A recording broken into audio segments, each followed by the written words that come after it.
아, 안녕하세요. 만나서 반갑습니다. 김규리입니다. 안녕하세요.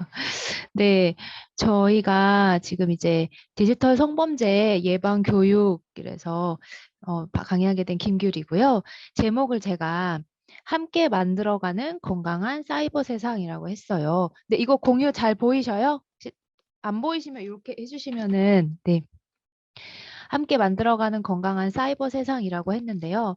제가 이 디지털 성범죄 예방 교육을 어, 이제 뭐 고등학교 선생님들한테도 해드리고 전문 상담사한테도 해드렸고 또 고등학교 이제 학생들한테도 해줬었는데 제가 개인적으로 볼 때 가장 필요한 대상은 좀 청소년, 청년, 청소년 그중에서도 좀 청소년들이지 않나라는 생각을 했어요. 그러면 저희가 이거를 왜 들어야 되냐 했을 때 저희도 물론 디지털 성범죄를 피해자가 되지 않기 위해서 조심해야겠지만은 조금 더 이 피해자의 타겟이 되는 게 청소년들, 아동 청소년들이기 때문에 이들이 조심할 수 있도록 저희가 함께 만들어 가야 된다는 거예요. 그래서 여기 계신 분들이 지금 부모님들과 교사분들이라고 들었는데 좀 우리 아이들이 정말 피해자가 되지 않도록 이런 일이 생기지 않도록 자꾸만 증가하고 있는데 이런 일에 피해자가 절대 되지 않도록 함께 만들어 주십사는 마음으로 함께 만들어가는 건강한 사이버 세상하고 제목을 지었습니다. 상담을 하다 보면 이제 물론 디지털 성범죄, 성폭력으로 인한 그 피해자들을 회복시키고 돕고 지원하고 이것도 굉장히 의미 있고 중요한데요. 그것만큼 필요하다고 생각한 게 그냥 일어나지 않는 거예요. 네, 피해자가 되지 않는 거예요. 그냥 범죄에 가장 좋은 건 예방이라서 이 피해자 한 명을 회복시키고 성장시키는 것만큼 예방 교육이 너무너무 중요하기 때문에 오늘 들으시고 절대로 우리 아이들이 정말 이런 일이 일어나지 않도록 그리고 나에게 이런 일이 일어나지 않도록 조심해 주시고 돌봐 주시고 지켜 주시는 여기 어른들이 되시기를 바랍니다. 이제 뭐 저를 소개를 드리면 저 간단하게 저는 목사예요. 그래서 이제 이런 교회들에서 13년 동안 사역을 했고 이제 13년 만에 쉰 지 지금 2주 됐어요. 건강상의 이유로 딱 2주 쉬고 있고 이제 그 주중에는 뭐 장신대 상담하고 연대에서도 지금 이제 상담하고 있고요. 그 외에는 이것저것 하면서 지금 이제 한국 상담 서비스 네트워크에서 행정실장으로 이렇게 강의나 교육 담당해서 다니고 있고 학력은 이제 연대에서 박사 졸업하고 논문을 디지털 성폭력 쪽으로 썼어요. 그래서 이렇게 또 강의를 하게 되었습니다. 도움이 되는 시간 되었으면 좋겠고요. 디지털 성범죄란 무엇인지, 피해, 그다음에 심리, 예방에 대해서 같이 크게 나누려고 합니다. 저희가 디지털 성범죄라는 게 되게 최근 용어입니다. 그래서 디지털 성범죄, 디지털 성폭력, 사이버 성범죄 다 이런 단어들이 이렇게 비슷비슷해 갖고 정확하게 정의도 없어요. 혼용되어서 다 쓰이고 있고 최근 한 5년 이내에 나왔고 그 전에는 들어보셨을 거예요. 몰카, 도찰 이런 단어들로 쓰였던 범죄들이 이제 조금 모이면서 디지털 성범죄, 성폭력 이렇게 나오고 있는데요. 그 이야기를 내용을 좀 알기 위해서 여기 계신 분들이 좀 아셔야 되는 단어들이 있어요. 혹시 이 단어들을 알고 계시는지 알고 계시면 5짜리 해주시고요. 제가 뭘까요라고 여쭙진 않을게요. 그냥 알고 계시면 이렇게만 해주셔요. 그래서 지금 이제 첫 번째 단어는 헤어진 연인에게 보복하기 위해 유포하는 성적인 영상, 사진을 뭐라고 하는 지 혹시 아세요? 혹시 여기 청년 선생님들 아실 수도 있는데. 우리 전혀 모르셔요? 이러는 거. 그러니까 연인 사이에 찍었던 영상을 헤어진 다음에 유포하는 거예요. 성적인 영상이나 사진을 유포하는 거예요. 이게 2, 3년 전에 굉장히 문제가 됐었는데 리벤지 포르노라고 합니다. 예, 그래서 복수하는 성영상 이렇게 해서 리벤지 포르노라고 해서요.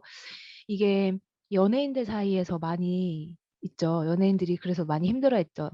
죽기도 하고 할 만큼 리벤지 포르노. 근데 지금 이게 또 많은 범죄가 일어나고 있고요. 그냥 모르겠어요. 저는 이제 저도 MZ 세대는 아니라서 모르겠는데 요새 이제 젊은 청소년, 청년 MZ 세대 분들은 사귈 때 그런 스킨십 영상이나 뭐 신체 사진이나를 사랑하기 때문에 찍어 놓는데요. 근데 그게 이제 헤어지고 나서 한 명이 보복하려는 목적으로 올리는 거죠. 유포하는 거죠. 그래서 이게 언제 올라갈지 모르기 때문에 혹시라도 자녀분들, 자, 그리고 아이들한테 이런 그냥 손가락 하나라도 찍지 말라고 어떻게 될지 모른다고 꼭 알려주시기 바라고요. 두 번째 단어도 이거 굉장히 참 너무 속상한 단어인데 작곡가가 사망한 후에 출판된 작품이에요. 네, 혹시 뭐 들어보셨을까요? 이건 되게 그냥 이렇게 예술적으로 쓰이는 단어인데 이게 이제 디지털 영상으로 온 거죠. 유작이라 그래요. 이 작곡가가 죽었다는 건데 근데 이게 이제 참 그래요. 저 고등학교 때는 이렇게 뭐 그때는 뭐 몰카다, 도찰이다 그러면 연예인만 나왔어요. 그래서 뭐 백땡땡분의 영상 이렇게 해갖고 섹스 영상 이렇게 해서 고등학생들 막 이렇게 저 고등학교 때 엄청 이슈화되고 뉴스화되고 막 그게 이제 누구 연예인 영상, 누구 연예인 몰카 영상 이렇게 나왔거든요. 그리고 저희 때만 하더라도 야동이다, 포르노다 하면 특정 누가 배우들이 뭔가 뭐 말도 안 되는 스토리 가운데 이렇게 뭐 이렇게 찍는 그래서 뭐 야한 영상이 들어가는 그런 정도가 포르노고 야동이었는데 어느샌가부터 지금 야동과 포르노는 그렇게 스토리로 만들어서 누군가 제작한 게 아니라 대부분 그냥 다 불법 촬영이에요. 99%가. 그래서 찍힌지도 몰라요. 근데 만약에 그 불법 촬영이 뭐 화장실 몰카, 옷 갈아입는 거 몰카, 해수욕장 몰카 막 이렇게 제목이 있는데 그중에 꺽쇠가로 치고 유작이 붙으면 이게 찍힌 사람은 죽었다는 거예요. 왜 죽어요? 너무 심하기 때문에 자살했다는 의미인데 이 유작이 붙으면 조회수가 어마어마하게 올라갑니다. 그래서 이걸 한 번 클릭하는데 100원인데요. 유작이 붙으면 그 조회수만으로도 몇십억, 몇십만 원, 몇백억을 번대요. 그만큼 많은 사람들이 보고 있는. 그래서 이 유작이라는 게 너무너무 잔인한데 세상에 정말 나쁜 사람들이 너무 많은 것 같아요. 그래서 근데 이게 또 그 단어로 많이 사용되고 있는 그 세계에서는 굉장히 이슈가 되고 있는 이게 유작이란 단어고요. 또 하나가 있어요. 세상을 떠난 사람들이 그러니까 인터넷에 있는 나의 영상을 청소해주는 온라인 상조회사. 이거 혹시 들어보신 분 없을까요? 온라인 상조회사? 네, 우리는 이제 살아있는 저희가 죽으면 장례를 하고 장의사라고 하는데 디지털 장의사라는 게 있어요. 이것도 디지털 장의사에서 나의 모든 영상들을 지워주는 장의사고 뭐 한 달에 2, 300 정도를 내면 되게 많은 돈을 내면 나의 영상 모든 걸 지워주는데 근데 사실 한 번 디지털 성범죄로 유포가 되기 시작하면 완전한 삭제가 있을 수가 없어요. 최대한 지우는 거지. 그래서 유포되지 않고 피해자가 안 되는 게 가장 중요한데요. 이게 문제가 됐던 건 한 2, 3년 전에 디지털 장의사들이 고객한테 돈을 받고 2, 300을 받고 다 지워준다고 지워주고서는 몇 달 뒤에 다시 뒤로 유포하는 거죠. 본인들이 돈을 벌려고. 그래서 이게 굉장히 뉴스에 문제가 돼서 이것도 있긴 있지만 참 신뢰하기 힘든 그런 게 있고요. 또 하나는 이런 사이트들을 혹시 뭐라고 하시는지 아세요? 되게 중고등학교 청년들이 굉장히 많이 접속하고 있는 요런 사이트들을 뭐라고 하냐면 파일 공유 사이트라고 그래요. 예. 그래서 요 사이트에선 그냥 영상, 그냥 뭐 영화 이런 것도 다 다운받을 수 있고요. 불법 다운이죠. 받을 수 있고 여기에는 이제 우리가 말하는 야동이나 몰카나 이런 것도 다 들어있는. 근데 요 파일 공유 사이트들은 이 주소가 계속 바뀌어요. 며칠 단위로 계속 바뀌어서 절대로 추적할 수 없는 그리고 이 추적의 시작도 해외에 있는 경우가 많기 때문에 이거를 경찰이 추적해서 이 사이트를 없앤다라는 게 거의 불가능한 하지만 파일 공유 사이트는 이름과 주소가 바뀌어서 계속 생기고 있는 변환되는 그래서 뭐 저도 언젠가는 받은 것 같아요. 그냥 영화를 공짜로 보려고 받았던 것 같은데 요게 다 이런 게 되게 불법 사이트들이었구나 하고 굉장히 중요한 그런데 이게 이제 특징이죠. 이 주소가 바뀌고 절대 없어지지 않는 것처럼 한번 우리가 피해자가 돼서 영상이 올라가면 절대로 그 영상은 삭제가 되지 않는 계속 남게 되는 이제 그런 특징이 있는데요. 지금까지 이제 본 단어들이 조금 디지털 성범죄에서 사용되는 단어들이고요. 디지털 성범죄가 무엇인지 잠시 영상 한번 보겠습니다. 개인 영상을 유포하는 등 인터넷이나 SNS로 이뤄지는 성범죄를 디지털 성범죄라고 합니다. 물리적 성범죄 못지않게 규모도 켜졌고 내용도 교묘해지고 있는데요. 피해 여성들은 헤어나기 어려운 늪에 빠져 극심한 고통을 받고 있습니다. 김유림 기자의 더 깊은 뉴스입니다. 죽고 싶을 것 같아요. 쾌락을 목적으로 그거를 구경하고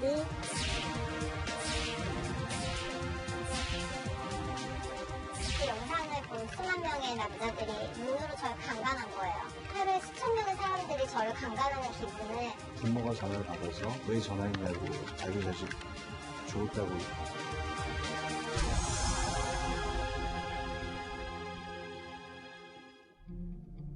자신만만했던 A씨의 삶은 순식간에 파탄났습니다.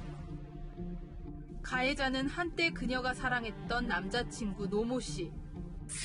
무기는 노씨가 강제로 찍은 A씨와의 성관계 영상이었습니다. 늘 절 협박했었어요. 늘 옛날부터 자기가 뭐 자수를 하고 자살하려고 했다. 자기는 무조건 집행유예라고. 이 사람의 목적은 이거예요. 제 인생을 망가뜨리는 거. 노씨는 A씨와 헤어지자마자 이 영상들을 인터넷에 뿌렸습니다. 노씨는 경찰에 자수했지만 구속은 3주 뒤에야 이뤄졌고 그 사이에도 영상은 끊임없이 퍼져나갔습니다. 본인이 그 좀 유포한 영상이 이제 너무 누군들에게 확산되는 게 좀 두려워서 자수를 했다고 그렇게 제시를 하거든요. 왜 즉시 수사가 안 되고 조금 이게 기간이 좀 있었냐고. 형사도 절차라는 게 있잖아요. 수사가 진행이 되는데 저희 나름대로는 되게 신속하게 좀 하고 있는데. 설상가상으로 A씨의 신상 정보까지 노출되는 바람에 A씨는 이름까지 바꿔야 했습니다. 정말 피가 거꾸로 쏠려서 제 눈에 핏줄이 터질 만큼 분노하고 제가 가장 행복할 때 내 남편한테 이걸 보낼 수도 있는 거고 5년 동안 또 얼마나 공부를 해오겠어요. 그 안에서 늘 불안함을 안고 살아야 돼요. 20대 취업준비생 B씨는 얼마 전 날벼락 같은 소식을 들었습니다. 철모르던 10대 때 모델 아르바이트를 하다 엉겹결에 찍힌 노출 사진이 음란 사이트에 퍼졌다는 것. 오랜만에 연락을 해서 당황할 수도 있는데 내가 이 얘기는 너한테 꼭 해야 될 것 같아. 지금 이 사진이 인터넷에 퍼지고 있는 거 아니야. 경찰에 신고하려 했지만 촬영자와 유포자가 명확해야 한다며 접수조차 받아주지 않았습니다. 하지만 그 링크랑 사진만 가지고는 접수가 어렵다. 경찰서에서는 뭐라도 나한테 절차라든지 이런 걸 알려줄 줄 아는데 어디로 가라는 얘기도 없고. 전체 성범죄의 3.6%에 불과했던 디지털 성범죄는 10년 만에 20%로 급증했습니다. 하지만 경찰에는 전담 부서조차 없고 여성 청소년과와 사이버 수사팀이 부서 없이 관련 사건을 처리하고 있습니다. 경찰도 그걸 잘 몰라요. 전문적인 사람들이 드물기 때문에 이걸 어떻게 접수해서 어떻게 범인을 잡고 어떻게 IP를 추적을 해서 어떻게 사람을 잡아야 되느냐. 오히려 경찰 조사 과정에서 2차 피해를 보는 경우도 많습니다. 남자 경찰관들 앞에서 커다란 PC 화면으로 본인의 캡처를 그 자리에서 해야 된다라든지 그 증거물을 다시 돌려줘서 가해자가 처벌을 받고도 또 재유포하는 경우도 있었고요. 갖은 우여곡절 끝에 재판을 하더라도 처벌은 솜방망이에 그칩니다. 디지털 성범죄의 68%는 벌금형만 받았고 실형은 10%에도 못 미쳤습니다. 법정형 자체가 5년 이하의 징역형으로 좀 낮게 규정이 되어 있는 부분도 있고요. 피해자의 피해 감성까지는 고려하지 않다 보니까 좀 낮은 형량이 선고가 되지 않나 싶습니다. 피해 여성들은 사설업체에 거액을 주고 스스로 구제할 수밖에 없습니다. 짧아도 반년, 길면 10년 걸린다는 지난한 작업입니다. 죽은 사람이 출연했다면 이제 유작이 되는 거야. 유작. 예, 더 인기가 더 생겨요. 이 유엔지 폭력 때문에 죽었는데 그걸 유작이라 그러면 더 만약에 누가 자살했다 이런 톤으로 아니면 그러면은 사람들이 검색을 해요. 호기심, 궁금증. 당국은 뭘 하고 있느냐는 비판이 거세지자 정부는 음란 사이트를 적극 차단하고 엄중하게 대응하겠다는 원론적 입장을 밝혔습니다. 하지만 국산 야동이란 음란물에 솔깃해하는 사회 분위기가 뿌리 뽑히지 않는 한 디지털 성범죄로 고통받는 여성들은 사라질 수 없습니다. 자기 가족이 그런 일을 당했으면 자기 가족도 볼 수 있나요? 자기 친척이나 자기 애인이나 이런 사람들이 당했으면 뭘 더 되죠? 남이니까 포기하는 거죠. 채널A 뉴스 김유리입니다. 네, 잠깐 영상을 보셨는데요. 이게 지금은 형이 조금 올라갔어요. 조금. 예전에 5년이었으면 올해 이제 작년에 7년으로 올라가갖고 조금 더 올라가서 조금 그나마 나라에서 좀 관심을 갖고 처벌을 하려고 하는데, 그 이유가 우리가 가장 많이 아시는 N번방 사건 있잖아요. 박사방 사건. 네, 그때 이후로 조주빈이 42년형을 선고받았어요. 근데 이게 그렇게 디지털 성범죄, 성폭력으로 42년을 선고받았다는 거는 어쨌든 우리나라에선 굉장히 이제 우리가 이쪽으로 국가가 관심을 갖고 처벌을 하겠다라는 의지를 보여주신 거라서. 근데 사실 미국 같은 데서는 이런 일 일어나면 막 200년, 300년씩 주거든요, 형을. 그래서 다시 나올 수 없게 하는데 우리나라는 아직도 조주빈이 42년형, 그리고 뭐 이렇게 해서 걸리면 7년형, 벌금형 이래서 아직까지 조금 많이 개혁이 필요하지만, 그래도 이전보다는 작년부터 2020년 9월에부터 이제 N번방 사건으로 커졌기 때문에 작년, 재작년이 조금 이제 많이 형벌이 늘어나고 있고 나라에서 많이 지원을 해주려고 하고 있습니다. 디지털 성범죄는요, 상대방 동의 없이 상대방을 촬영하고 사생활, 신체, 유포, 전시 혹은 사이버 공간에서의 성적 괴롭힘을 다 포함한 이런 범죄를 말을 하고요. 솔직히 그래요. 성범죄까지 안 가더라도 그 비슷하게 나쁜 일들이 엄청 많아서 자꾸만 성범죄로 이렇게 규정되는 이 행위들이 점점 늘어나고 있는 실정이고요. 심각성은 엄청 빠르다는 거. 그리고 지우기도 아까 파일 공유 사이트가 절대 사라지지 않는 것처럼 한번 올라가면 지우기 쉽지 않다는 거. 그리고 이제 나라에다가 점점 지워달라고 하는 사람들이 늘어나고 있고요. 그리고 디지털 이 기계의 특성이 찍기가 너무 쉬워요. 찍기가 너무 쉽고, 그래서 너무 범죄 저지르기가 쉽고, 근데 범죄를 저질러도 5년, 7년, 그 다음에 뭐 벌금 3천, 5천, 그리고 집행유예 이렇게 하는 경우가 많아서 자꾸만 늘어나고 있는 실정이긴 합니다. 뭐 관련된 법률은 이런 것들이 있어요. 그러니까 법률을 보면 어떤 것들이 이제 범죄로서 나오는가 하는데, 비동의 촬영, 촬영물 유포, 재유포, 제작, 허위 영상물, 성적 촬영물 이용 협박, 유통 소비, 사이버 공간 성적 괴롭힘.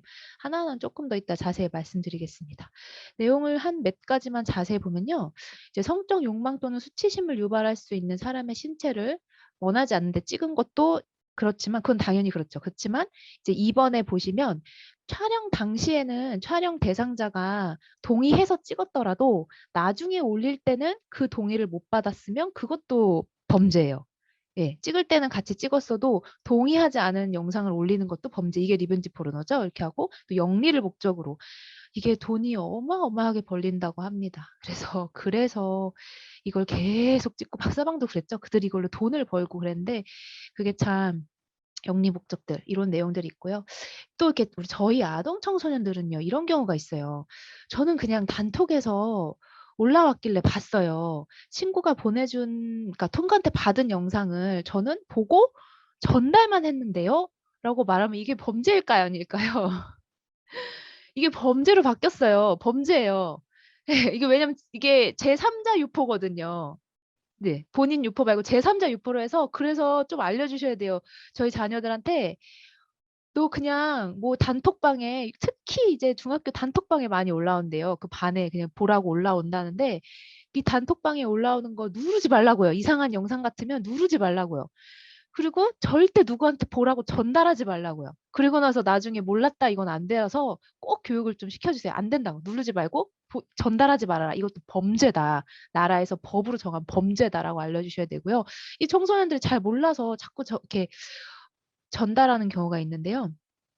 그리고 디지털 성범죄로 인한 피해를 보면 2015년 이후로 그냥 계속 올라가고 있어요. 조금 내려갈 때도 있었지만 대부분 올라가고 있고, 보시면 이제 2020년에 아마도 박사방 사건으로 조금 많이 이슈가 되고 관심이 모여지면서 조금 줄은 것 같은데, 2015년에 많이 했던 게 2015년에 연예인들 대상으로 몰카가 좀 많았어요. 그래서 되게 힘들어하는 연예인들 혹은 뭐 정말 극단적인 선택을 하는 연예인들 기사까지도 나오면서 그 후로 일반인들한테까지 좀 많이 지금 일어나고 있는 실정으로 확 늘었고요. 그러니까 성폭력의 신종 범죄죠. 신종 범죄로 많이 늘어나고 있고요. 대상을 보면 지금 이거 20대, 뭐 30대, 20대 초반, 20대가 제일 많다고 하는데, 지금 현재 2020년, 2021년에는 아동 청소년이 더 많이 늘고 있어요. 네, 자꾸만 얘는 모르니까요. 아동 청소년 잘 모르니까 자꾸 늘어나고 있어서 이제 아동 청소년 그리고 청년이 많이 대상이 되는, 이제 아마 관객 가운데서 많이, 이게 대부분 유포하는 사람이 지인이거든요. 찍는 사람도 지인이에요. 그래서 이런 일들이 많이 일어나고 있고요. 아동 청소년들이 계속 늘어나고 있는데, 이거는 저희가 교사분들 또 지켜주시는 부모님들이니까 좀 특별히 말씀을 드리면, 그루밍 성폭력이라고 해서 대부분 아동 청소년들이 일어나는 성폭력 중에 50%를 차지하는 게 그루밍 성폭력인데요. 이게 지금 계속 문제가 되고 있습니다. 이것도 그루밍이라는 거는 저희가 뭐 고양이 털을 비껴준다, 말의 털을 비껴준다, 강아지 털을 비껴준다 해서 길들인다는 거예요. 이 털을 비껴줄 때 친밀해지거든요. 그래서 길들이기식 성범죄, 친해져서 이루어지는 성범죄 해서 아동 청소년이나 청년이 내가 지금 성범죄를 당하고 있나? 라고 모르는데 일어나는 성범죄를 그루밍이라고 합니다. 이것도 잠깐 한번 보실게요. 아동과 청소년들에게 이상한 쪽지를 보내거나 댓글을 남기는 어른들이 있습니다. 아동과 청소년들의 고민을 들어주고 위로하고 공감을 보여줍니다. 아이들은 이 어른이 자신을 이해해준다고 믿고 여러 고민을 호소합니다. 시간이 지날수록 대화의 수위는 높아집니다. 갑자기 이 어른이 자신의 신체 일부 사진을 보내주고 아이에게도 사진을 보내달라고 요구합니다. 아동 청소년 대상 온라인 그루밍 사례입니다. 온라인 그루밍은 성관계를 맺기 위해 이메일이나 SNS, 채팅 앱 등을 이용하는 아동 청소년 성범죄의 출발점입니다. 친밀감을 쌓은 뒤 비밀을 털어놓게 한 후 성적인 사진이나 영상을 요구해 성관계를 맺기 위한 협박 도구로 활용합니다. 사진을 보내라고 합니다요. 이 아이가 그래도 뭐 어떻게 될지 모르니까 싫어요. 이렇게 얘기를 하면 한두 시간씩 계속 이제 얘기를 하다가 네가 이렇게까지 부탁을 했는데 그 부탁을 안 들어주면 너는 정말 나쁜 애다. 좋아, 나 이제부터 너하고 대화를 안 하겠어. 차단할 거야. 이제 이러면 이제 애들이 그러면 이제 한번 조금만 보낼게요. 이런 방식으로 이제 보내는 거죠. 딱 하나만 보내오면 그거 갖고 엄마한테 알리겠다고 협박을 합니다. 그런데 그게 먹혀요. 온라인 그루밍을 이용한 아동과 청소년 대상 성범죄는 심각한 수준입니다. 탁틴네일 아동 청소년 성폭력 상담소는 2014년 7월부터 2017년 6월까지 3년 동안 접수한 총 78건의 20세 미만 피해자의 성폭력 피해 상담 사례를 분석한 결과 그루밍 성폭력이 34건으로 43.9%를 차지했다고 밝혔습니다. 전문가들은 채팅 앱 등 디지털 환경을 고려하면 2017년 이후에도 아동과 청소년 대상의 온라인 그루밍 성범죄는 계속 늘어났을 것으로 추정하고 있습니다. 온라인 그루밍 성범죄가 증가하는 이유는 여러 가지가 있습니다. 우선 신고가 쉽지 않습니다. 그루밍으로 가해자에 대한 의존도가 커진 피해 아동이나 청소년이 신고를 꺼립니다. 동성애자 채팅 앱에서 가해 성인을 만났을 경우 자신이 동성애자임이 드러날까봐 신고를 주저하게 됩니다. 신고하면 가해자가 자신의 개인정보를 온라인에 유포할까봐 두렵습니다. 낮은 처벌 수준도 온라인 그루밍 범죄를 막지 못하는 요인이라고 전문가들은 지적합니다. 온라인 그루밍 피해 아동이나 청소년이 신고해 수사가 이루어져도 합의에 의한 성관계였다고 하면 가해자가 처벌받지 않을 수 있었습니다. 네, 이것도 이 청소년들 사이에서는 앱이 많이 유행을 한다고 그래요. 그래서 그 앱에 접속을 하고 그 앱에 참여를 하고 있느냐가 굉장히 유행인데, 이제 그 앱들을 통해서 이제 뭐 좀 이런 가해자들이 이제 대상을 잡고 가는 건데요. 그런 경우가 있었어요. 고등학생 언니가 이거 이제 처음에는 손 하나를 찍어 보낸 거예요. 근데 손 하나가 늘 시작이라고 해요. 뭐 하나, 그냥 머리카락 하나라도 찍어 보내면 그거 하나로 너 머리카락도 엄청 이쁘구나. 혹시 다른 데도 찍어서 주지 않을래? 해서 점점점 넓어지는데 언니가 그렇게 해서 피해자가 돼서 수사를 받고 했는데 너무 속상한 게 여동생도 또 그런 거예요. 그러니까 언니가 하는 걸 보고 이제 그런 채팅 앱이 워낙 유행이고 거기에 또 그런 채팅 앱에 내가 한다고 하면 학교에서 인싸에 또 든대요. 그러다 보니까 같이 또 동생도 피해자가 돼갖고 어머니께서 너무너무 정말 미치실 것 같은 그런 걸 봤는데 이게 좀 이렇게 만약에 좀 초등학교 고학년이나 이제 좀 청소년들을 보고 계시는 교사분들이나 어머니께서는 앱을 뭘 하고 계시는지 좀 보셔야 되고 밤에 혼자 핸드폰 하지 말라고요. 특히 밤에 자꾸 찍어서 보내라고 그러는데 밤에 하지 말라고 이렇게 차단을 걸어 놓으시던가 해서 절대 애들이 혼자 핸드폰 하지 말라고 그리고 혹시라도 정말 머리카락 한 올이라도 뭔가 너에 관한 사진을 찍어서 어디 올리거나 보내지 말라고요. 이게 요새 세상이 무섭다고 하면서 이렇게 절대로 사진을 아이들이 찍어서 보내지 않도록 꼭 부탁을 드립니다. 이 디지털 그루밍이 이제 단계가 있는데요. 가해자들 보면 이제 피해자를 골라요. 뭐 가출, 방임 이런 것도 있지만 뭔가 되게 모범생이고 하더라도 좀 외로워하는 애들, 좀 공허한 애들, 좀 그런 애들을 이제 고르고 그 아이들에게 신뢰를 얻어요. 그래서 뭐가 필요하니, 내가 뭘 도와줄까 이런 식으로 신뢰를 얻고 그다음에 욕구를 충족시켜 주죠. 위로의 말을 하고 이제 여기까지는 보통 좋은 어른들이 이렇게 하죠. 외로운 애들한테 가서 우리 선생님들도 가서 이제 좀 도와주고 기도해주고 여기까지는 다 똑같아요. 근데 어디서부터 달라지느냐? 고립시키기가 생겨요. 그러니까 부모랑 멀어지게 하는 거예요.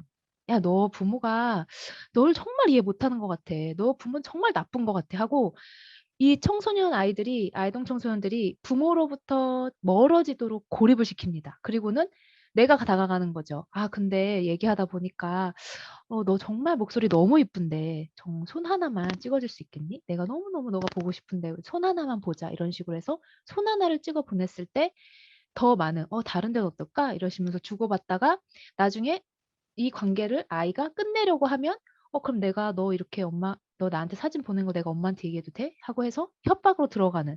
그래서 이렇게 묶어버리는. 요 세 번째 요 별표 있는 첫 번째 고립시키기부터 꼭 보셔야 되는. 예. 이건 달라요. 위에는 모든 좋은 어른들이 다 그렇게 해요. 근데 밑에부터 달라지는데요. 근데 이런 관계들이 이제 요새는 진짜 희한해요. 20대들도 많이 일어나요. 그러니까 남자친구, 여자친구들도 이런 관계 가운데 접근하는 이상한 남자친구, 여자친구들이 있어서 뉴스에도 많이 나오고 하는데, 근데 이제 이런 그루밍은 보통은 권력 관계에서도 많이 일어나죠. 아이들이 어른들을 의지했을 때. 그러다 보니까 이제 선생님이나 이제 뭐 목회자 이런 경우도 많이 일어나는데, 그래서 뭐 뉴스에서 봤을 때 어떤 목사님이 그 청년 30명을 성폭행했다는 그런 뉴스들이 있잖아요. 근데 물론 그 교회는 좀 정상적인 교회가 아니라 이단이 경우가 굉장히 많았죠. 그래서 처음부터 이상한 목사님이신 경우가 많았는데 어떻게 그분이 30, 40명을 성폭행해? 요 방법이에요, 다. 그루밍 방법을 해서 아이들을 데리고 가고 뭐 선생님 같은 경우들도 이제 선생님을 처음 알게 된 건 기타반이었습니다. 선생님이 항상 친절했고 개인 교습을 해줬습니다. 그렇게 1년이 지나 제가 중3이 되던 해 선생님의 성희롱이 시작되었습니다. 제게 심같았던 선생님에게 저는 아무것도 할 수 없었습니다. 그래서 이렇게 이제 권력 관계에서 많이 일어나고 감히 누군가에게 성폭력을 말할 생각조차 못하게 저를 세뇌시켰어요. 심같은 선생님이 그런 행동을 저한테 했을 때 제가 뭘 할 수 있겠어요.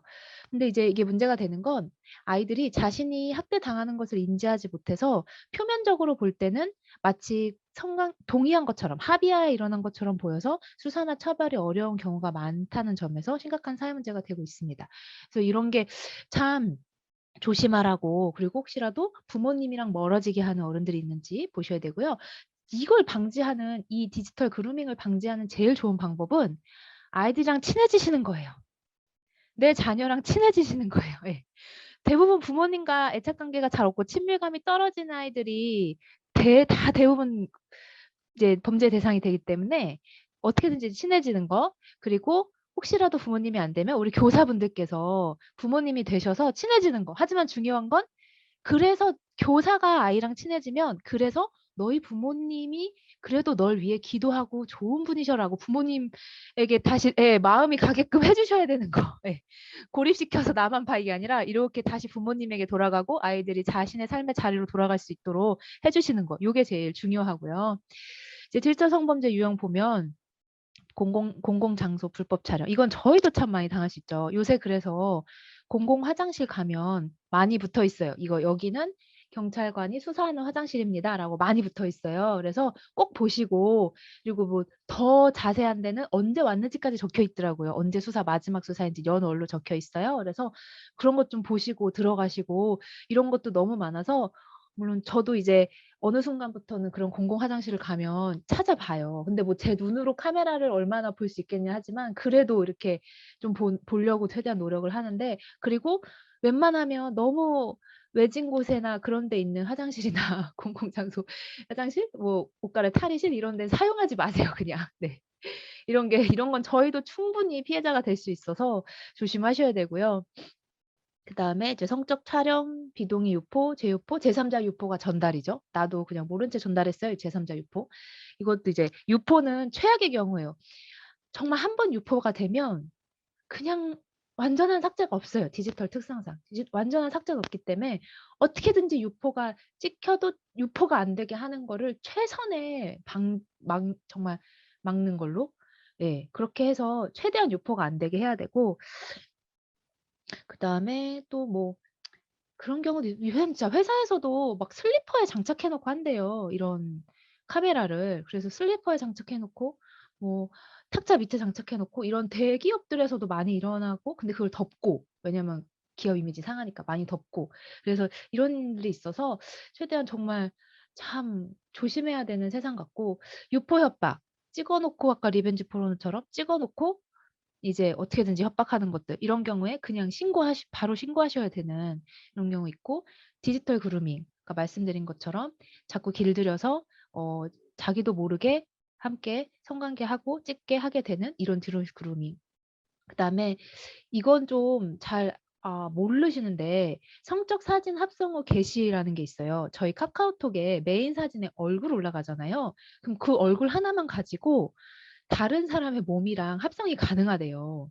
영상도 가능하고요. 그래서 뭐 이런 경우도 있었어요. 정말 뭐 너무너무 이쁜 친구였는데 어느 날 그 이쁜 친구가 정말 뭐 갑자기 야한 영상의 주인공이 돼서 올라와 있는 거죠. 근데 그 영상을 찍은 적 없어요, 그 친구는. 근데 그냥 누군가가 그 친구가 너무 이쁘니까 그냥 합성해서 올린 거고 그게 조회수가 클릭이 올라간 거예요.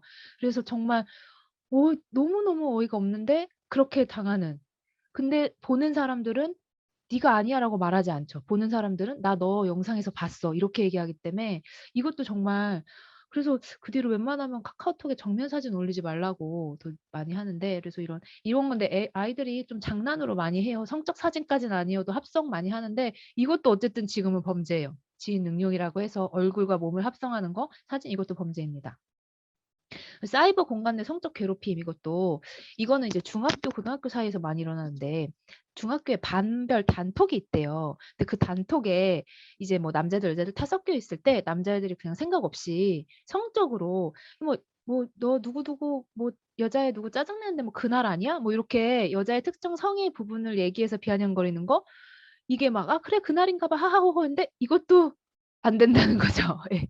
요새 이렇게 하면은 성인지 감수성 없다고 그래요. 그게 그게 그렇게까지 그럴 수도 있지. 근데 아니에요. 그런 것도 요새는 너무 예민해져서 근데 참 잘 몰라서 남자애들이 막 그냥 자기네들끼리 여자애들 막 해놓고 혹은 여자애들이 남자애들 사진 이렇게 옷 갈아입는 거 올려놓고 막 키키키 됐는데 그것도 다 범죄라서 처벌받게 되는 이런 것들이 있고요.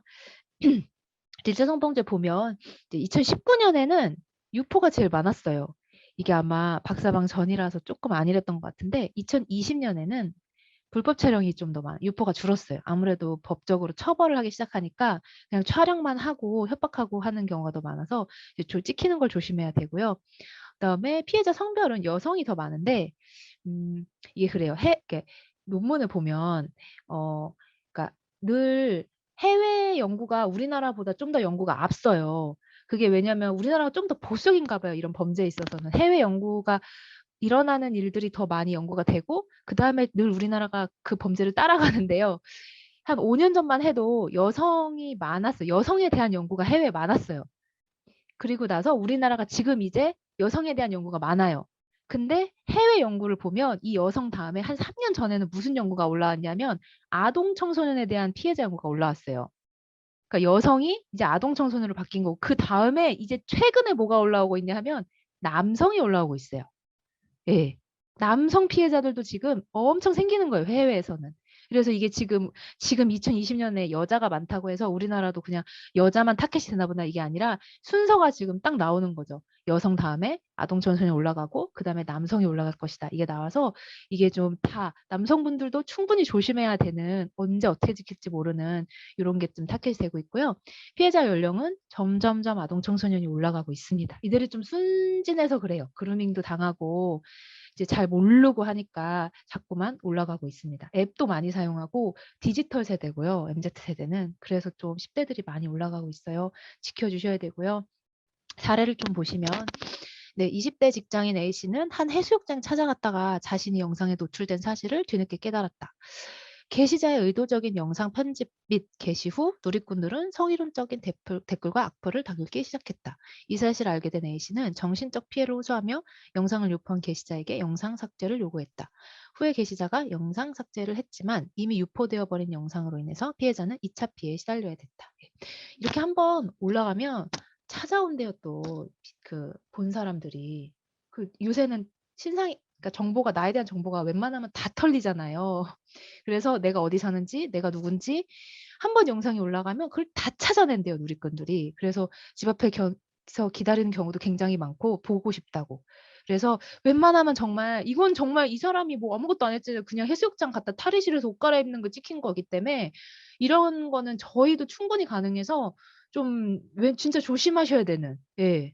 조심하셔야 돼요. 이거는 내가 조심해서 이렇게 걸리지 말도록 해야 되는. 그리고 나라에서도 최대한 이제 그렇게 안 하려 그런 곳에서 경찰관들이 돌아다니면서 카메라 확인을 하려고 하니까 저희도 같이 조심해 줘야 되는 부분이고요. 하나는 피해자 사례인데 함께 보시겠습니다.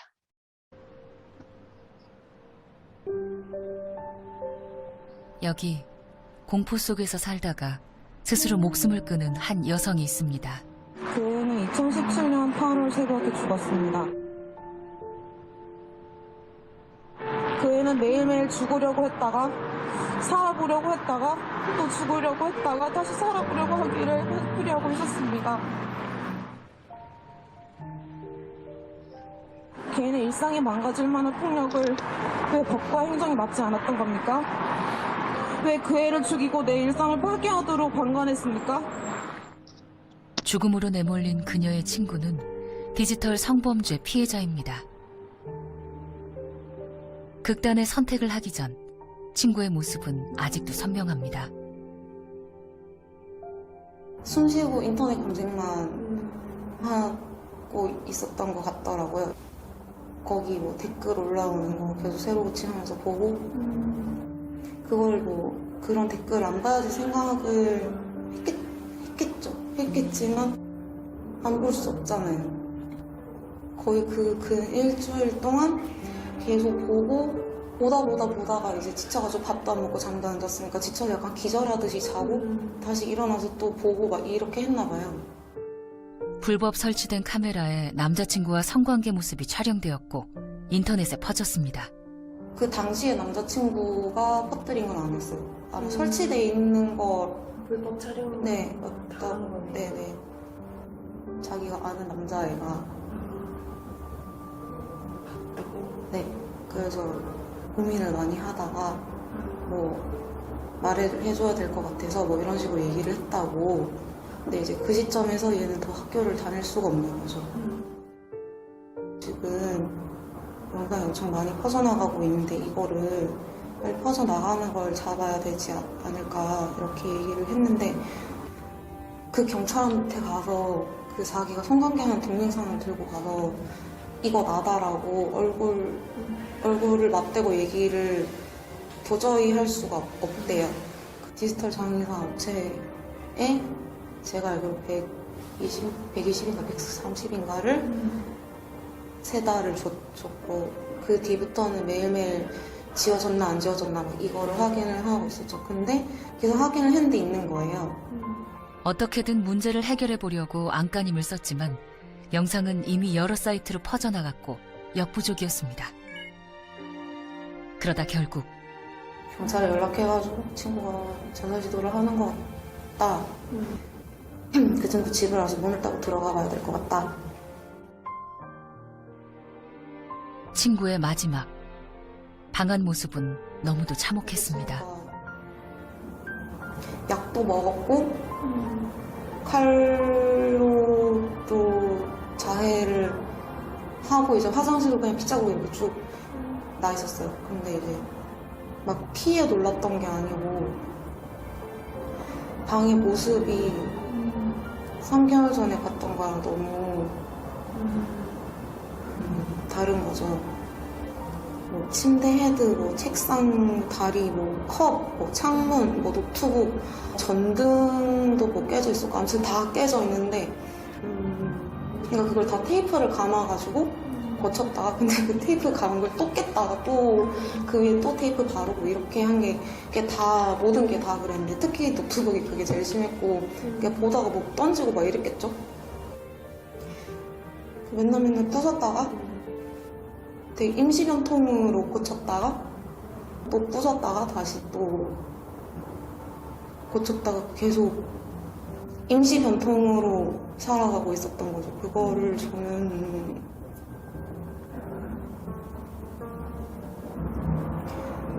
사는 거라고 표현을 해야 되는지 잘 모르겠고 그냥 죽어가고 있었다고 표현을 하는 게 제일 맞다고 생각해요. 너무 속상하죠. 이런 정말 이거는 자기가 찍은 것도 아니고 뭐 동일한 것도 아니고 어느 순간 찍혀서 올라간 거라 이건 정말 어떻게 조심할 수가 없는 그런 상황인데 참 네 이렇게 근데 지금도 이런 피해자들이 있고 이렇게 이건 되게 정말 최악의 상황이거든요. 이렇게 찍히고 올라가 유포까지 된 경우는. 근데 정말 이렇게까지 되지 않도록 저희가 정말 조심해야 되고 또 아이들한테 정말 계속 예방하라고 말할 수밖에 없는 예. 이건 어떻게 정말 이건 제가 보면서 너무 속상하더라고요. 이런 경우가. 근데 지금도 있다는 거 이런 피해자들은요. 그리고 또 다른 사례를 보시면 예.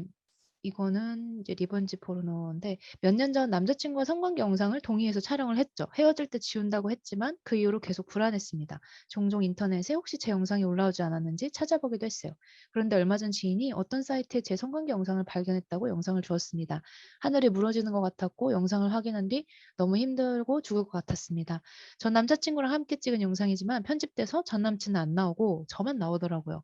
어디에 얼마나 퍼졌을지 몰라 불안하고 힘듭니다. 당장 다 지울 수 있는 방법은 없나요? 이게 리벤지 포르노죠. 근데 나쁘죠. 자기는 안 나오고 여친만 딱 편집해갖고 이렇게 올리는 이것도 돈이 되니까 결국 또 그러는 거거든요. 그래서 이런 경우도 있고요. 이제 마지막 영상 보실 텐데 이건 대학교에서 아니 왜 이렇게 대학교에서 그것도 좀 다 좋은 대학교 똑똑한 친구들인데 이런 일들이 일어나야 되는지 한번 보실게요. 대학가의 여학생들을 대상으로 한 불미스러운 사건은 이번뿐만이 아닙니다. 대학가 단톡방에서의 여학생 성희롱이 단체 채팅을 하며 여학생들을 성희롱했다는 주장이 고려대 한 학과 학생 30여 명은 동료 여학생에 대한 성적 대상화와 서울대학교 인문대 남학생들이 단체 채팅방에서 여학생들을 대상으로 성희롱을 해 파문이 일고 있습니다. 문제의 남자 대면식 사태가 알려진 지 얼마 후 공교롭게도 또 다른 교대에서 성범죄 사건이 터졌습니다. 남학생이 여학생을 불법 촬영한 겁니다.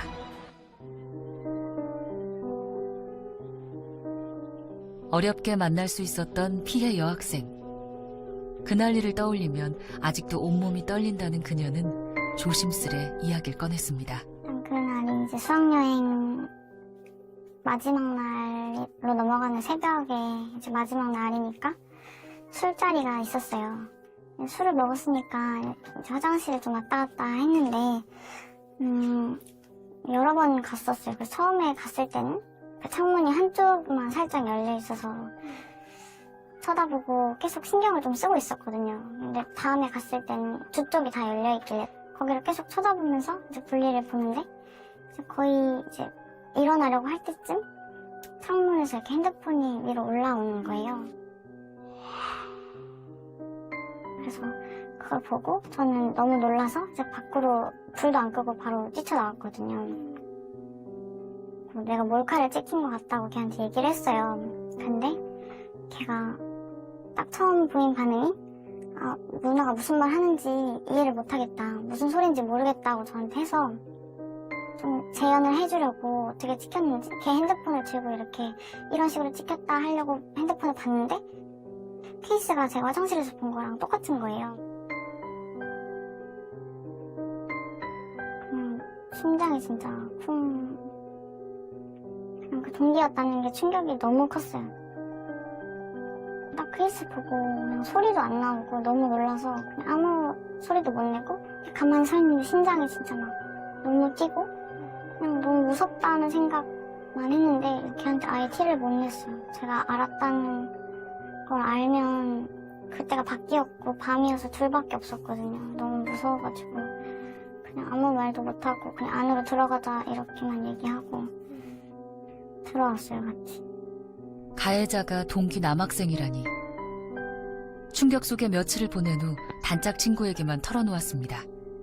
그리고 용기를 내어 가해 남학생에게 전화해 그날 일에 대해 물었습니다. 자기 말로는 그냥 그 화장실이 그 창이 좀 높이 있었어요. 그러니까 제 키보다 약간 높게. 자기가 그냥 한번 올려봤더니 손이 닿아서 찍어본 거래요. 그냥 말도 안 되는 말을 해서 의미가 없는 것 같아요. 이건 물어본 것도 의미가 없는 것 같아요. 무엇보다 급히 확인이 필요한 건 그날 화장실에서 찍힌 영상. 자기는 동영상을 찍었는데 보지도 않고 바로 삭제했다고 얘기를 했어요, 저한테. 근데 그때 제가 확인을 못했어요, 그 상황에서. 네, 이런 경우에 어떻게 해야 될까요? 바로 핸드폰을 가져야 돼요. 이거 꼭 저도 이제 고등학생들 꼭 알려줬는데 청년들도 이런 경우에 물론 둘이 있어서 무서울 수 있어요. 그럴 때는 들어가서 친구한테 얘기해서라도 한 명을 더 데리고 와서라도 그 핸드폰을 뺏어야 돼요, 일단은. 만약에 뭐 뺏었는데 아까 그 빨간 핸드폰을 뺏었는데 안 찍혔다 그러면 나중에 정말 미안하다고 하면 돼요. 정말 미안하다. 내가 이렇게 너무 이런 거 교육도 듣고 하다 보니까 너무 예민했다. 진짜 미안하다라고 해서 되는데 만약에 이걸 못 뺏었을 때는 이게요. 그 자리에서 안 가져가면은 이거를 한번 뭐 컴퓨터에 저장하고 갖고 하드에 저장하고 하면 그 뒤로는 절대 삭제를 할 수 없기 때문에 최대한 그 자리에서 뺏어서 그리고 그 자리에서 뺏어서 삭제한 다음에 핸드폰을 돌려줘도 안 돼요. 왜냐면 핸드폰은 복원이 되기 때문에 또 가면 복원 다시 살려준단 말이에요, 영상을. 그래서 무조건 뺏어서 확인을 해보고 있으면 경찰서로 가져가셔서 경찰서에서 완전히 삭제를 하도록 주셔야 되고 없으면 진짜 미안하다고 이게 이렇게 배워서 내가 뺏을 수밖에 없었다고라고 말을 해야 되는 무조건 내가 찍힌 어떤 느낌, 상황이 있으면 무조건 그걸 뺏어서 이게 최대한 그 사진을 내가 확보해야 되는 요거를 조금 강조를 합니다. 그래서 절대 이게 다시 가해자한테 가지 않도록 이 사진이요. 이거 말씀을 드리고요. 참 이게 왜 이렇게 보면 교대 친구들도 똑똑하잖아요. 다 배운 거 많고 하는 학생들이 왜 이렇게 뭐 단체 단톡방에서 그렇게 비아냥거리며 이런 성에 대해서 아무렇게 얘기하며 이게 참 어찌 보면 너무 이런 성에 대해서 그냥 배우지 못하고 자란 친구들이 생각보다 굉장히 많다는 거 너무 안타깝고요. 근데 이렇게 뭐 청소년과 청년만 대학교 청년만 이러냐 하는데요. 요새는 10대들도 많이 늘고 있다는 것이 정말 기가 찹니다. 물론 놀이 장난 삼아서고 여기서 갖고 제가 뭐 본 사례들은 그냥 되게 극단적이긴 하지만 있긴 있다는 거죠. 10대들이 요새 초등학생들 사이에서 인기 있는 직업이 5위 안에 드는 직업 중에 하나가 크리에이터예요. 혹시 크리에이터라는 걸 아시나요? 1인 유튜버예요. 요새 유튜브들이 돈을 너무 많이 버니까 초등학생들이 요새는 유튜버 1인 유튜버를 꿈으로 갖고 가는 친구들이 많더라고요. 근데 다 좋은데 그 유튜브에 조회수를 올리려다 보니까 이런 말도 안 되는 일들이 일어나는데요. 10대들이 불법 촬영을 저질러 온라인에 유포를 합니다. 한 남학생이 여자의 발목과 손목을 테이프로 묶고 누나를 깨워 당황하는 모습을 비추고 좋아요, 구독 버튼을 눌러달라고 말하는 영상을 유튜브에 올렸어요. 10대 남성은 지난해 9월 방송 중 반바지 입은 어린 여동생의 하반신을 비춘 후 동생의 배, 허벅지, 다리를 수십 초간 찰싹찰싹 때리고 채팅창엔 다리 만지네 개부러워, 하악 따먹고 싶다 등의 성희롱 발언을 올렸습니다. 6월에 한 남자 초등학생은 구독자 1000명 달성하면 우리 엄마 엉덩이 보여주겠다 했더니 실제로 엄마로 보이는 여자의 엉덩이를 5초가량 찍어 유튜브에 올렸습니다. 이외에도 10대 남자아이가 잠든 여동생 이불을 줄쳐 몸을 보여주는 영상, 엄마가 옷 갈아입는 장면을 몰래 촬영한 영상 모두 온라인에 전체 공개로 찾으면 다 보실 수 있어요. 올라와 있고요. 정말 맘만 먹으면 초등학생도 인터넷에 쉽게 불법 촬영, 음란물을 보고 공유할 수 있다. 48세 85 B컵을 가진 엄마의 속옷입니다. 팬티만 입고 자던 누나를 몰래 찍었습니다. 팬티 갈아입을 때 팬티도 몰래 가져왔습니다. 서울 사는 고1 여동생 속옷입니다.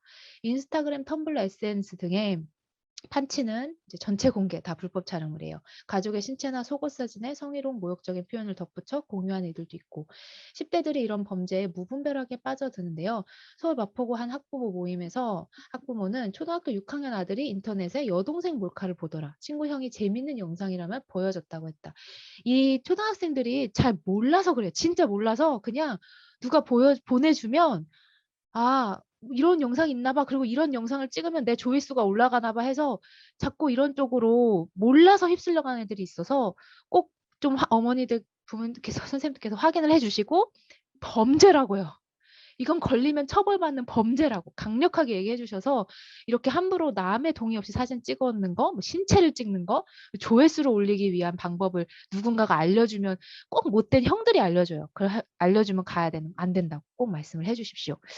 이제 이런 심리자들 보면, 피해자들 보면 불안이 제일 많아요. 근데 불안은 그냥 뭐 우리가 얘기했던 긴장적인 불안과 이런 뭐 그냥 불안하다 요 정도 불안이 아니라 살아가는데 아예 그냥 공포를 느끼는 불안이에요. 늘 자살과 자해를까지 갈 수밖에 없는 불안이어서 엄청 심각합니다. 주변에 있다면 꼭 도움을 받도록 부탁을 드리고요.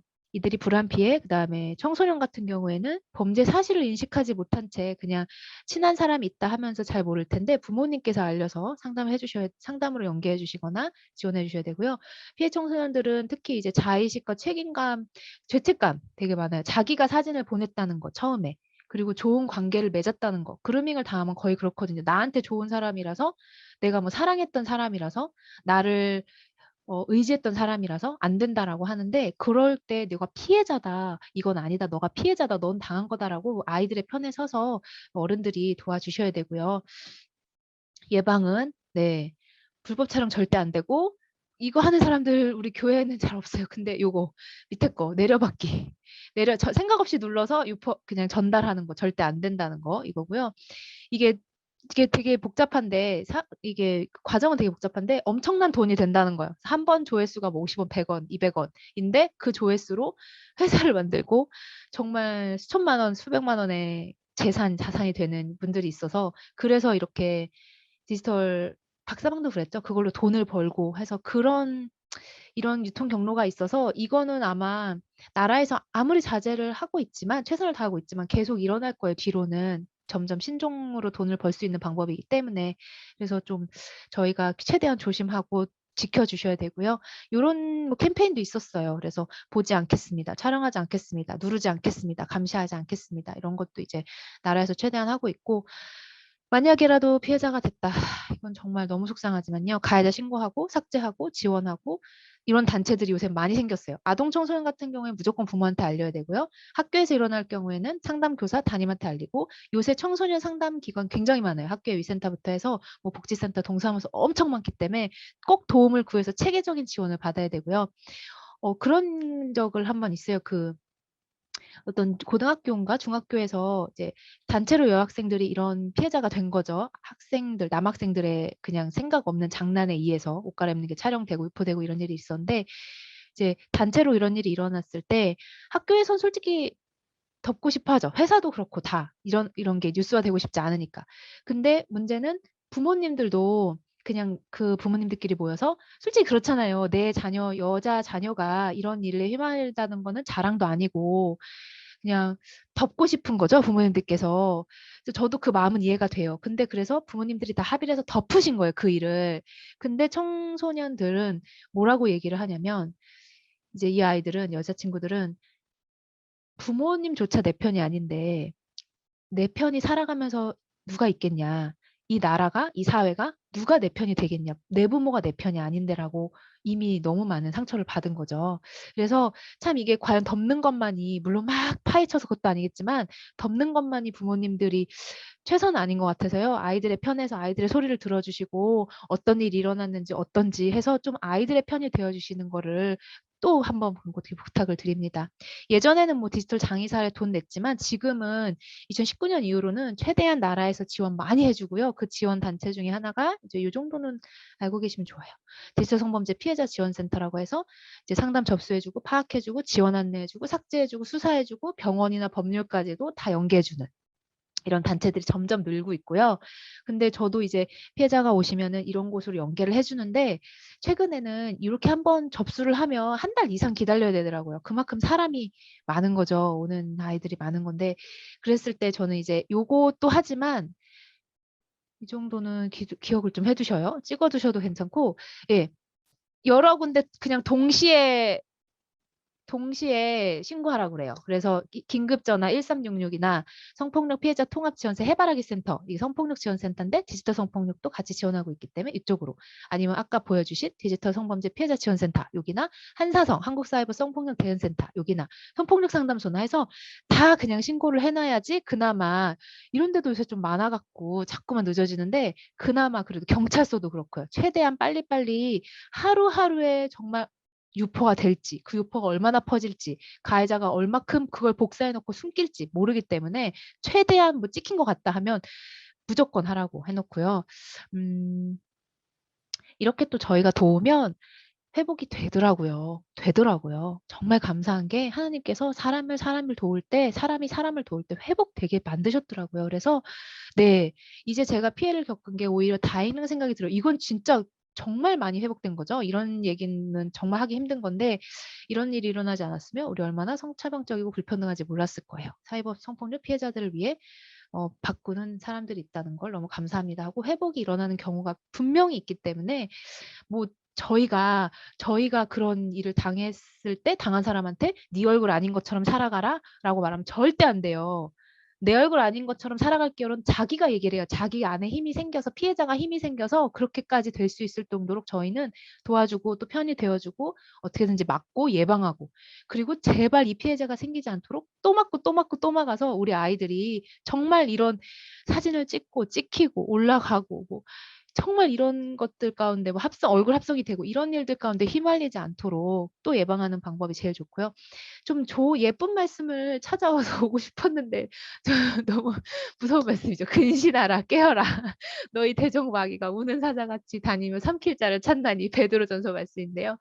그래요. 물론 이 말씀 성경에서의 맥락은 믿음을 지키고 인내하고 복음과 영적 가운데 깨어 있어라 이런 말인데, 저희가 이제 우리 아이들의 영혼을 영적으로 하나님의 닮아가도록 성장하고 영혼을 위해 기도하고 그런 교사분들과 학부모님들이신데, 또 하나 중요한 게 저는 세대가 워낙 악해서 육적으로도 조심하고 정서적으로도 지키는 거, 이것까지 부모님들께서 영적으로도 지키고 몸도 지키고 마음도 지킬 수 있도록 우리 선생님들께서 또 부모님들께서 우리 정말 이런 악한 세대에 사단의 타겟이 되지 않도록, 그게 몸이든 마음이든 영이든 어떤 것도 우리 아이들이 틈타지 못하게 하라고 기도해 주시고 지켜주시고 돌봐주시는, 나도 지키시고 아이들도 정말 파수꾼처럼 지키셔서 밤에 앱하는 거 꼭 확인해 주시고요. 아동 같은 경우에는 밤에 앱하지 못하게 그냥 핸드폰 뺏으시고요. 청소년 같은 경우에는 뭘 하는지 꼭 보셔요. 네, 그래서 절대로 사진 찍어서 올리지 말라고 강조를 해주시고요. 그리고 나도 불법 촬영물에 당하지 않도록 조심해 주시고, 특히 합성 요새 많아지니까 얼굴 합성이나 몸 합성 안 당하게 조심해 주시고 해서 예방이 가장 좋은 방지라고 생각을 합니다. 상담이라고 생각을 합니다. 그래서 꼭 예방해 주시는, 돌봐주시는, 지켜주시는 저희 선생님들, 어머니들 되시면 부탁드리겠습니다. 예, 여기까지 경청해 주셔서 감사합니다. 혹시 뭐 정말 감사합니다. 정말 질문이 있으시면요, 개인적인 정보가 나오는 질문들이 가끔 있더라고요. 그래서 목사님 통해서 이렇게 서면으로 주셔도 괜찮아요. 예, 그럼 메일로 답을 드리거나 할게요. 그래서